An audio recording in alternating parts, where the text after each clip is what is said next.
This is Wake Up and Lead, a daily podcast where ambitious young professionals learn to lead themselves. Today, we are on the topic of future, and we are talking about the person who was always on to the next big thing.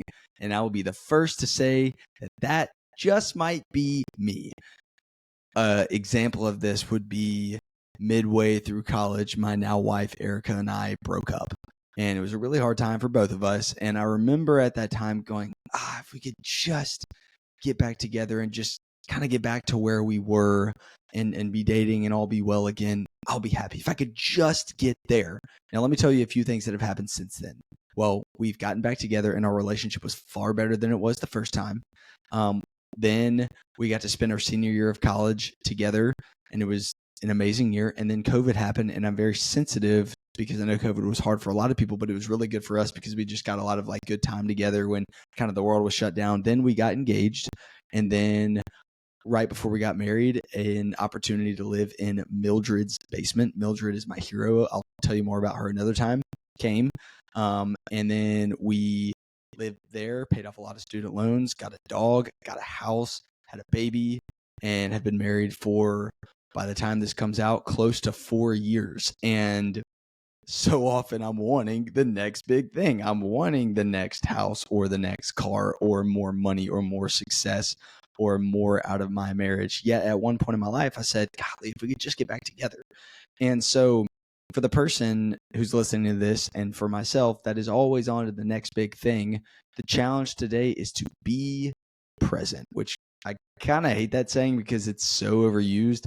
A lot of people that do the word for the year, if they're like, I'm going to pick a word for my year, which we do that at work. I like doing that. I have no problem with it. But I would say the most common is present.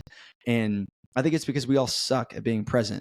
One of the biggest things that we struggle with is technology. There's no sense of boredom. It doesn't leave a time for reflection because we always have a device to look at. So the first tip on being in the moment, on being present, on not always looking to the next big thing would be to be mindful of your screen time, to put your phone in another room at night, to stop looking at it before bed, to read a book instead. And by the way, this podcast episode is in the topic of future, where I'm talking about how it's important to be thinking about your future. And so I'm not telling you to not have big, hairy, audacious goals, but if you're always looking on to the next big thing and you're never grateful in the moment for whatever you've done and wherever God has brought you, then you're never going to actually be happy. So number one would be, in order to be present, be really mindful of your technology intake. The next would be gratitude. This kind of goes along with the first thing, but just to say, okay, here is my life today. Here's all the things that have happened. Here's all the things I've been given. I know people that are suffering right now. I know people in other parts of the world that don't even know what a podcast is. Like, the fact that you're listening to this podcast about learning to lead yourself goes such a long way. That's something to be grateful for. And then finally, the last thing would be to look back.